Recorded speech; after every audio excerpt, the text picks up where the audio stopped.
ورحمة الله وبركاته. بسم الله الرحمن الرحيم. الحمد لله رب العالمين، والصلاة والسلام على أنبياء الله جميعا وعلى سيدهم وخاتمهم حبيب إله العالمين أبي القاسم المصطفى محمد وعلى أهل بيته الطيبين الطاهرين المعصومين المنتجبين. وبعد، فقد قال تعالى في كتابه الكريم: أعوذ بالله من الشيطان الرجيم، بسم الله الرحمن الرحيم. يا أيها النبي قل لأزواجك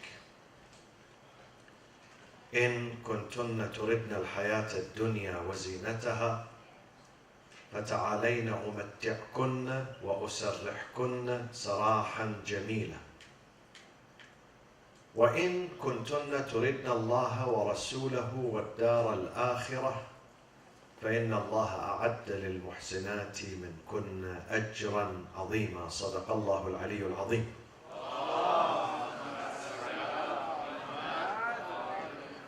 We are approaching the 10th day of the month of Ramadan, which is going to be after tomorrow. And on this occasion, on that day, the 10th of Ramadan, an incident took place in the early days of Islam. And that incident is the departure, the eternal departure of the first wife of the Prophet ﷺ, the Honorable Lady Khadijah bint Khuwaylid, Salamullahi alayha. This lady is an outstanding lady in the history of mankind, not just the history of Islam. She's a special lady, special wife, special friend. And I'm going to say why she's special and why the Prophet, even many years after her death, he lamented her departure and he missed her deeply. And he would mention her name and her legacy in every occasion, to the extent that many wives of the Prophet, they were jealous. They could not stand the Prophet mentioning the name of Khadijah, bringing it up in every occasion. I'll mention why she was great. Because she was a quality wife. She was unique in her character, in her contribution, in her generosity. Though Khadijah was one of the only three people in Mecca at that time, 1400 years ago, who was very wealthy. There were only three people who were extremely wealthy and the wealthiest of that city, of that community, the Mecca community. Two of them were men and one of them were a lady, and that lady was Lady Khadijah alayhi salam. But her wealth did not make her arrogant. Her wealth did not make her conceited and proud of her material accomplishment. She led a life of humility and humbleness, a life of service and dedication to her community. She was born in the city of Mecca 68 years before the hijrah of the Prophet. And she died 3 years before the hijrah, the move of the Prophet from Mecca to Medina. The immigration of the Prophet from Mecca to Medina, 3 years. So she lived for a total of 65 years. And when she married, she was 40 years old. And her husband, the Prophet, was 25 years old. And she declined to get married, though many people approached her to marry her, because she realized that those people are interested in her money, in her wealth, not in her character. And she was looking for someone who's not interested in her money, You know, sometimes in these marriages that we see around us, some people, they get interested in the other, not because of the quality of the character or the personality or the moral values, but because, you know, some of them are interested in the money, some of them are interested because he drives a nice car, you know. I fell in love with him.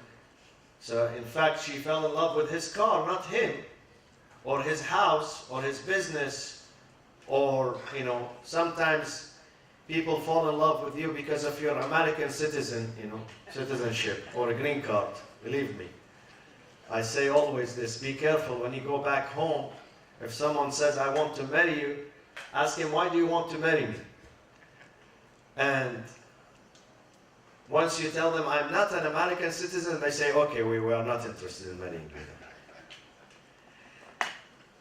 This is the problem. When you don't fall in love with each other's personality and character, then that marriage and that love is not genuine. That marriage and that love is commercial, is artificial. Therefore, Khadijah, she kept refusing. When people come to her, ask for her hand, she knows that this person, he wants her money. He doesn't want to treat her nicely, with dignity, with honor. So she would refuse. Until she hired the Prophet. She had a business, large business in Mecca. And what was the business at that time? These corporations and businesses were 2 trips, one to the north, one to the south. In the summer, they go to the north, to Syria, Sham, the greater Syrian area. And in the winter, they go south to the Yemen. And Yemen at that time was very prosperous. One of the great civilizations in the world. Do not look at Yemen now under the bombardment of Al Saud. They spend every single day, Al Saud, they spend every single day $250 million on bombing the people of Yemen. Every single day. $250 million on the weapon that they use just to bomb civilians in Yemen. And nobody mentions this. Do you hear someone says here? If a whale is caught up here in the ocean, it gets more media coverage, believe me, than the suffering of the people, the daily suffering of the people of Yemen, who are completely forgotten. Nobody mentions them. Nobody. This administration never mentions the people of Yemen. What is happening there? War crimes are being committed on a single day. This is justice. This is American justice. This is the world international justice, where justice is missing. So they had 2 trips. She hired many men before, because at that time women could not be involved in business transactions, business deals, business trips. So even if she is wealthy, she had to hire someone to work for her. So she hired men, and they did not do a good job. She was not impressed with their work. But when she heard that Muhammad is a truth, an honest and trustworthy, As-Sadiq al-Amin. That was his title in his community. Before he became the prophet, before he was ordained as a prophet by God, during his youth, during his young age, everybody knew him in the community as being As-Sadiq al-Amin, a truthful and a trustworthy, honest. You can trust him, you can depend on him. And of course, she is wealthy, she has money, she wants to hire someone where she can put her trust in him. So she hired the Prophet on a trip to Syria from Mecca. The trip takes several months to go and come back. And the Prophet ﷺ, through his patience, number one, forbearance and wisdom, he made a huge money out of that trip. He sold the product in a good price, and he purchased a new product from Syria to Mecca. And that year, Khadijah realized that the income and the reward is much, much higher and bigger than the previous years. And she realized the reason, because Muhammad is an honest person. Muhammad is a trustworthy person, sallallahu alayhi wa sallam.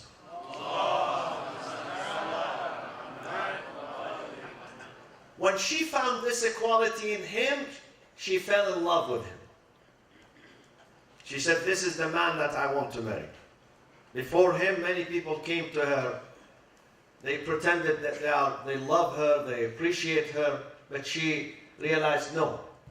They appreciate her money, her bank account, not her personality. When she found that Muhammad sallallahu alaihi wasallam, he took this caravan, all these goods with him from Mecca to Syria, and he sold them at a good price, and then he brings this caravan safe back to Mecca, she realized that this is the man where I can put my trust in him. He's not going to fail me down. So she fell in love with him, and therefore she approached him through her sister. She had a sister. She asked her sister to go. She could not say that directly because of her dignity and haya and honor. So she asked her sister to approach the Prophet. The sister came to the Prophet and said, Ya Muhammad. Before that, he was not messenger yet. He was not Rasulullah. My sister Khadijah is interested in marrying you. So she approached the Prophet, rather than the Prophet approaching her, which is customary in the Arab and other nations. She did not want to miss this opportunity. If she misses Muhammad, she cannot find a substitute. And this is something good. This is not shameful. If a woman finds a person who she really trusts, and she finds him to be fit and compatible with her values, there is no shame in going and sending her father, her brother, her neighbor, her friend to ask him for marriage. It reminds me of a second story that happened right inside Masjid al-Nabi sallallahu alayhi wa sallam. When the Prophet was speaking at the minbar, the pulpit, a lady stood. She said, Ya Rasulullah, I'm interested in marrying you, in the middle of the community. The Prophet did not know what to say. Jibreel descended. This is mentioned in the Quran, the story. It's mentioned. Jibreel descended upon the Prophet and said, Ya Rasulullah, yes, honor her request, marry her. وَإِنِ امْرَأَةٌ مُؤْمِنَةٌ وَهَبَتْ نَفْسَهَا لِلنَّبِيِّ إِنْ أَرَادَ النَّبِيُّ أَنْ يَسْتَنْكِحَهَا خَالِصَةً لَكَ مِنْ دُونِ الْمُؤْمِنِينَ. وَهَبَتْ, she offered herself in marriage. And Allah said, okay, this is a good thing, and Ya Rasulullah, marry her. Honor her respect. Honor her request and respect it. So the Prophet married her. There was a gap between them, 15 years. But that age gap is nothing. It's not a problem when personalities and characters and values are equal and compatible. Marriage should not be an issue. A lesson that we learn from our role model, Muhammad al-Moustafa sallallahu alayhi wa sallam.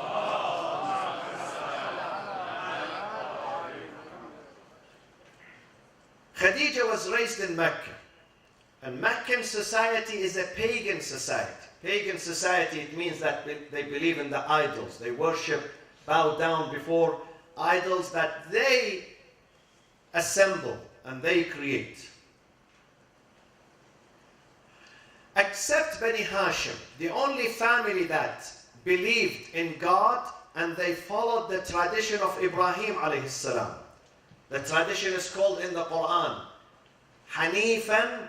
Maybe it's written here too. Yes.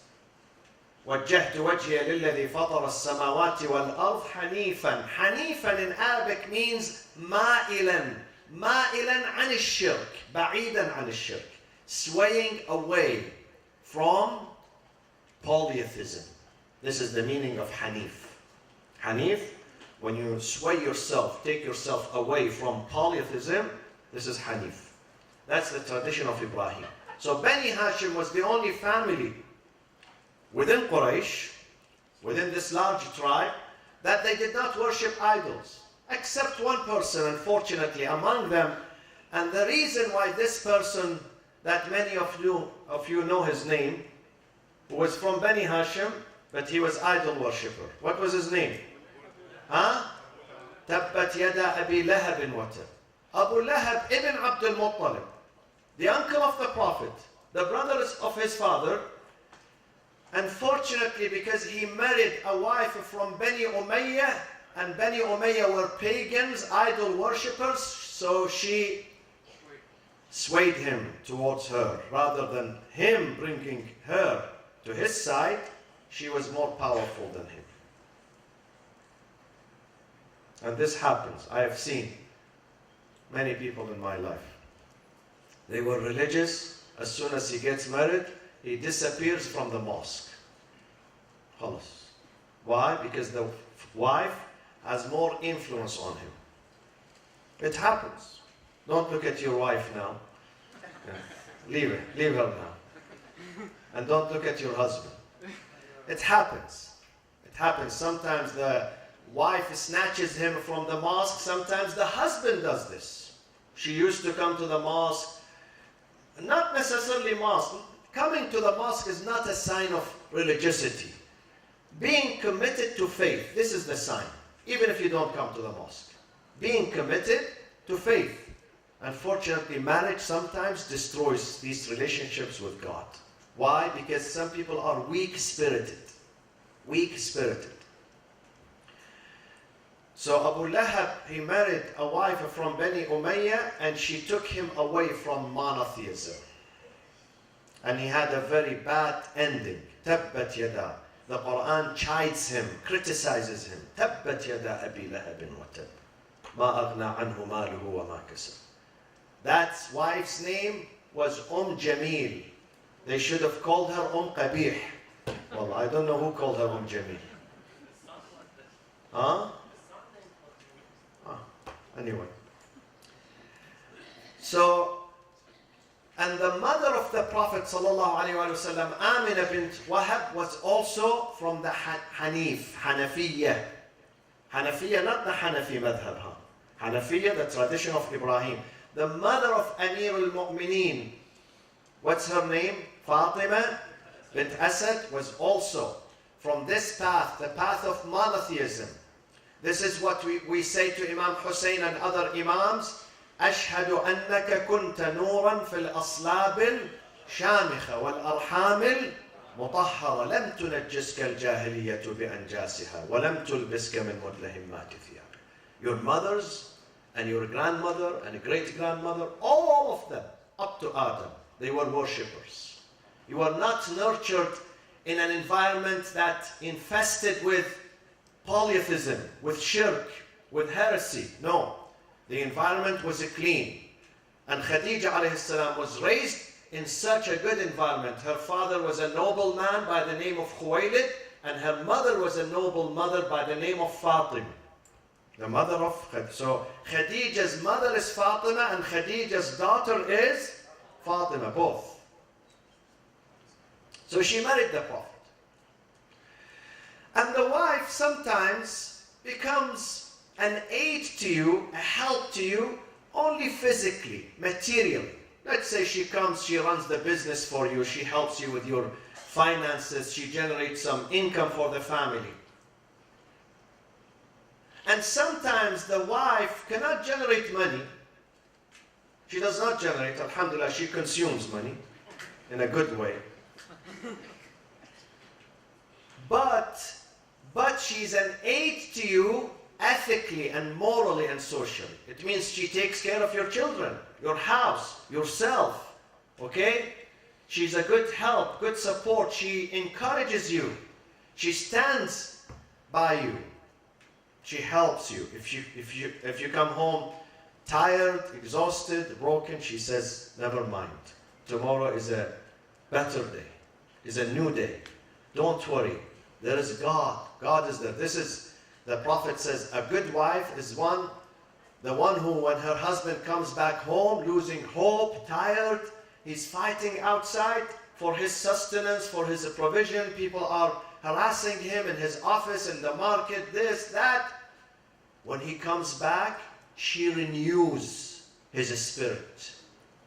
She infuses in him new spirit of hope and strength.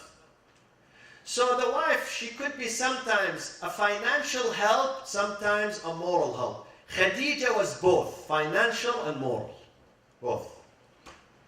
When it comes to money, she brought in her entire wealth. What was the wealth at that time, my friends? You know? It was real gold and real silver.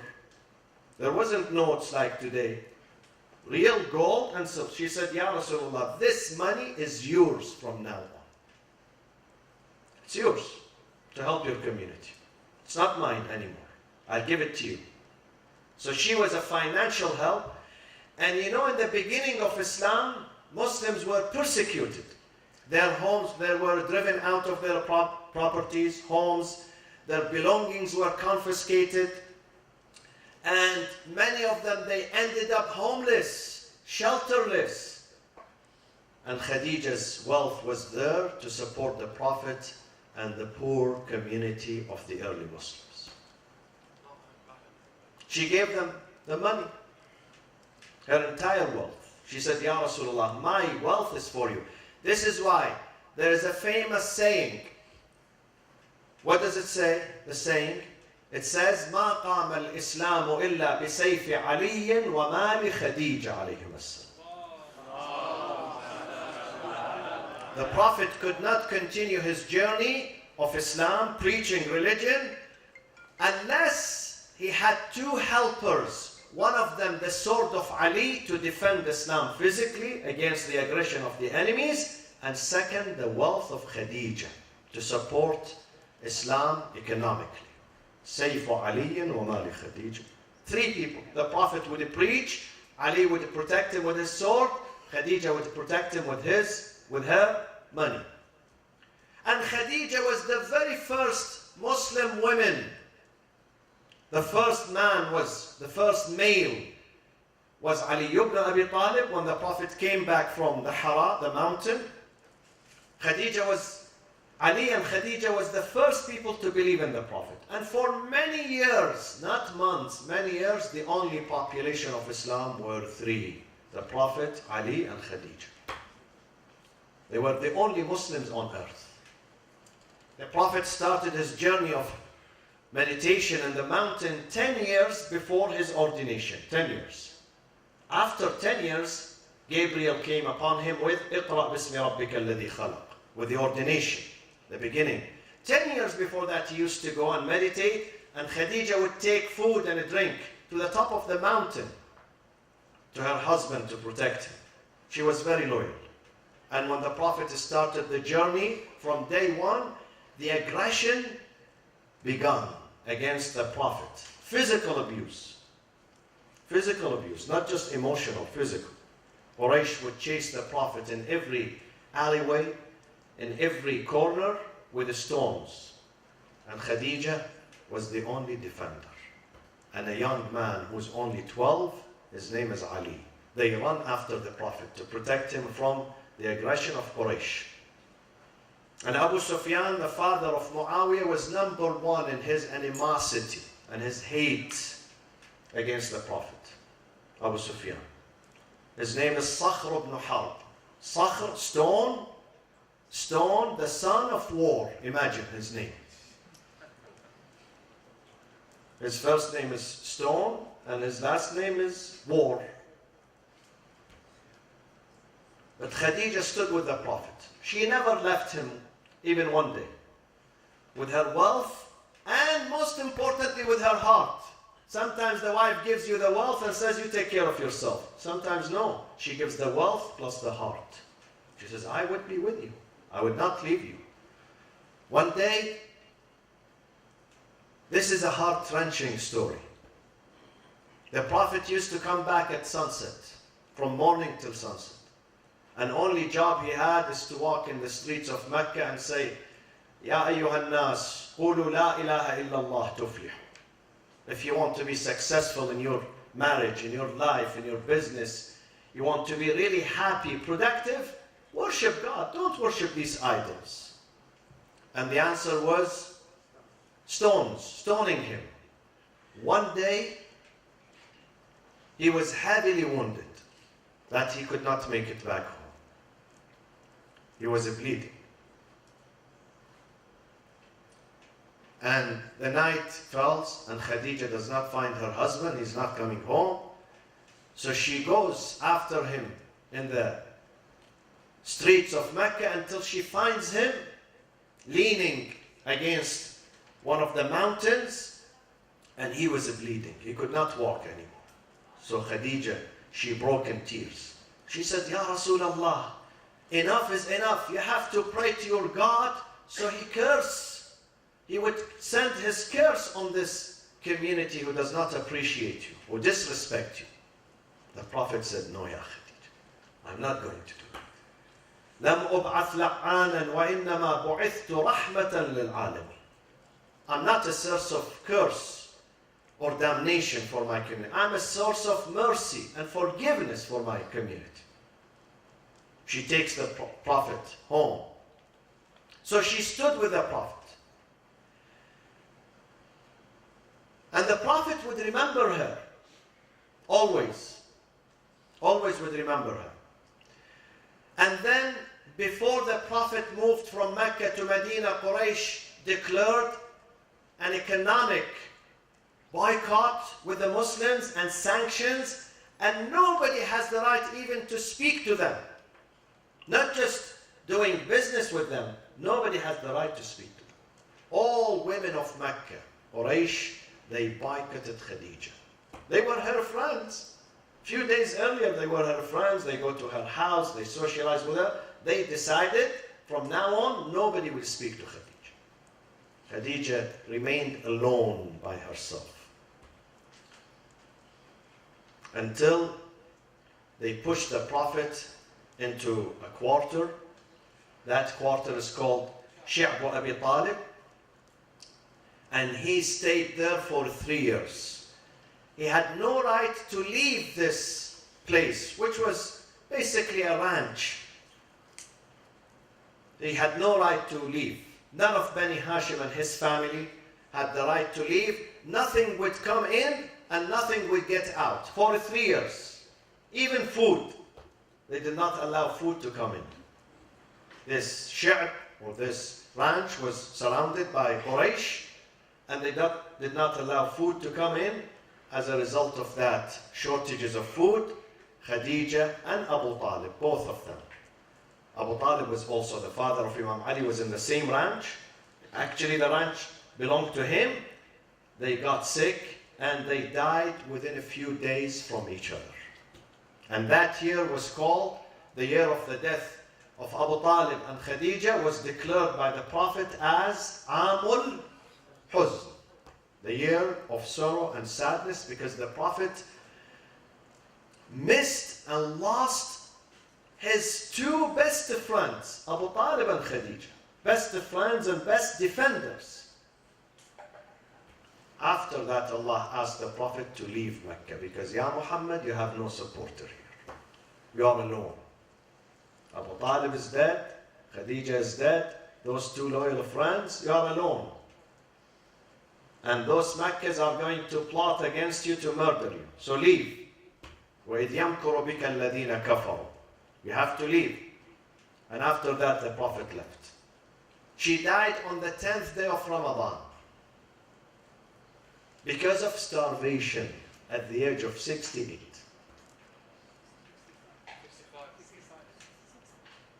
At the age of 65. And the day she died, historians say she owned nothing. After being a multi-millionaire lady in her community, she gave all her wealth to Islam. She was left with nothing, not even kafan, shroud. Kafan is very simple, it's not something expensive.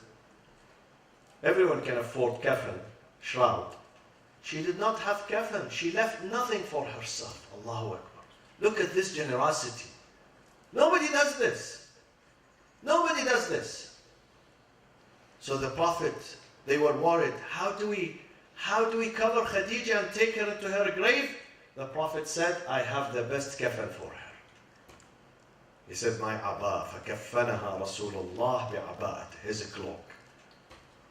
He shrouded her and he puts her in her grave. And then he would miss her greatly and he would weep for Khadijah. And he would remember her in every occasion. Even when he left to Medina, he used to see some of the friends of Khadijah. He would receive them. He would send food to their homes. Some of his wives, mainly one of them, she said, I'm reading exactly what she said. ما غرت على امرأة كما غرت من خديجة. She said, I was never jealous of any human being in my wife the way I was jealous of Khadijah. Although she did not see Khadijah, she didn't see her. Khadijah died in Mecca, and this lady, the Prophet married her in Medina. She never met Khadijah. Why she was jealous of her? Because the Prophet, day and night, he says, Khadijah, Khadijah, وَمَا أَدْرَاكَ مِنْ خَدِيجَةٍ وَمَنْ مِثْلُ خَدِيجَةٍ. Who can become like Khadijah? In her love, in her sincerity, in her faith, in her dedication, in her selflessness. She gave all her wealth, left herself with nothing. وَمَنْ مِثْلُ خَدِيجَةٍ. Who can be like Khadijah? So this lady said, I became one day angry and I yelled at the Prophet. I said, why do you keep saying Khadijah, Khadijah? I'm more beautiful than Khadijah. I'm younger than Khadijah. Listen to the answer of the Prophet. The Prophet did not say, no, you are not more beautiful. You know what he said? He said, Khadijah آمنت بي حين كفر بي الناس. She was the very first person to believe in me and my mission when all my family members and my community, they rejected me and they disbelieved in me. آمنت بي حين كفر بي الناس وصدقتني حين كذبني الناس. She accepted. She said, whatever you are saying I'm the messenger of God, this is true. She endorsed me. While people, they belied me. They said, you are a liar. وَوَاسَتْنِي بِمَالِهَا إِذْ حَرَمَنِي النَّاسِ. She helped me with her wealth, where all people, they deprived me from that help. وَرَزَقَنِي اللَّهُ تَعَالَى الْوُلْدَ مِنْهَا دُونَ غَيْرِهَا مِنَ النِّسَاءِ. And my generation and my children are from my wife Khadijah, while others, they did not get pregnant. Khadijah was pregnant with 6 children, 2 boys, 4 girls. The 2 boys, Al-Tahir wa-Tayyib, which is their nicknames, Tahir and Tayyib. Ibrahim from the Egyptian wife, Maryam al-Qibtiyya. Al-Qasim and Abdullah. Qasim and Abdullah. And when Qasim died, the people of Mecca rejoiced this. They were so happy, and one of them stood at the entrance of the Grand Mosque, Masjid al-Haram, and he said, لَقَدْ جَاءَ الْأَبْتَرُ. They were celebrating that, the death of the son of the Prophet, celebrating it. So Muhammad, when he dies, he has no generation, no children to carry on his mission. لَقَدْ جَاءَ الْأَبْتَرُ. Abtar is the person who has no children. The Quran says, إِنَّا أَعْطَيْنَاكَ الْكَوْثَرَ. Don't worry, Ya Rasulullah. And imagine, إِنَّا أَعْطَيْنَاكَ الْكَوْثَرَ. At that time, the Prophet had no children. His children died. Allah said to him, don't worry. We will give you an abundance of children, not 1 or 2. We will make them thousands, hundreds of thousands, and millions. إِنَّا أَعْطَيْنَاكَ الْكَوْثَرَ فَصَلِّ لِرَبِّكَ وَانْحَرْ.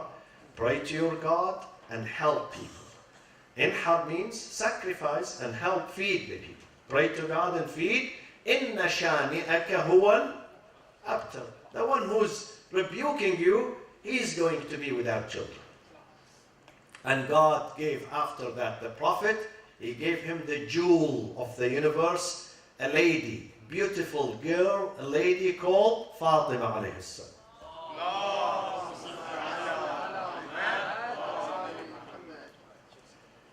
Fatima, the most precious human being, the closest one to the heart of the Prophet.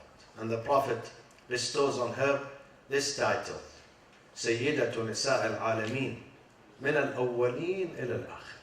Sayyidah, master. Not in the jewelry that she wears, or the dress that she has, or the makeup that she puts on, but in her character, in her patience, in her endurance. She lived through poverty, but she never complained, because she was keeping the family strong. And you all know the story of the 3 days going with no food. Now you experience the fasting. By 5 p.m., 6 p.m., most of us are tired, really. We cannot function. You are waiting for the iftar. And this family goes for 3 days. Why? Because they had a strong mother and a strong father. Parents who are strong, they would keep their children strong too. They would keep them strong. This is Fatima alayhi salam. So Khadijah was loyal to the Prophet, and the Prophet said, مَا نَفَعَنِي مَالٌ قَطْ مِثْلَ مَا نَفَعَنِي مَالُ خَدِيجَةٍ. No money could help me the way the wealth of Khadijah helped me to carry on my responsibilities. And the Prophet, one day Jibreel came upon the Prophet. Jibreel used to see the Prophet sometimes every day, sometimes every other day, sometimes once a week, depending on how revelation would come down. One day Jibreel came to the Prophet, he said, Ya Rasulullah, tell your wife Khadijah, Inna al-Aliyya al-A'la yuqri'uha as-salam. God himself is greeting your wife Khadijah alayhi salam.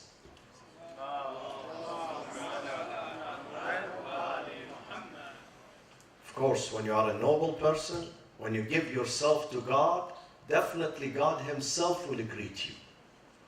You become great in the eyes of God. Khadijah was great in the eyes of God. And therefore, the Prophet said, the top 4 ladies of paradise are 4. Top 4 ladies.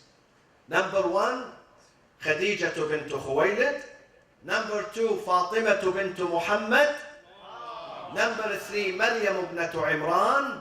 And number 4, imagine a prophet is an Arab prophet, but he speaks about someone from the children of Israel.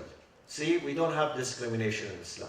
Both of them, actually, Maryam and Asiya, are from other communities. They are not Arabs. So Maryam ibnat Imran is the 3rd one, and the 4th one is Asiya bint Muzahim, the wife of Pharaoh. Those are the top 4 ladies in paradise. اللهم اغفر للمؤمنين والمؤمنات والمسلمين والمسلمات الأحياء منهم والأموات تابع اللهم بيننا وبينهم بالخيرات. Oh Allah, enable our wives and our women to learn from Khadijah, inshallah. To spend their monies on their husbands. And enable, of course, our men to be like Prophet Muhammad. So when you become like the Prophet, your wife will be like Khadijah, inshallah. And your children are going to be like Hassan and Hussein and Zainab and Kulthum. معجل اللهم في فرج سيدنا ومولانا صاحب العصر والزمان. Please, one request, Amen Yujib, because we have a sister in critical condition. And the only means of survival for her is your prayers, your dua during these holy nights. أعوذ بالله من الشيطان الرجيم. بسم الله الرحمن الرحيم. أمن يجيب المضطر إذا دعاه ويكشف السوء. أمن يجيب المضطر إذا دعاه ويكشف السوء. أمن يجيب المضطر إذا دعاه ويكشف السوء. أمن يجيب المضطر إذا دعاه ويكشف السوء.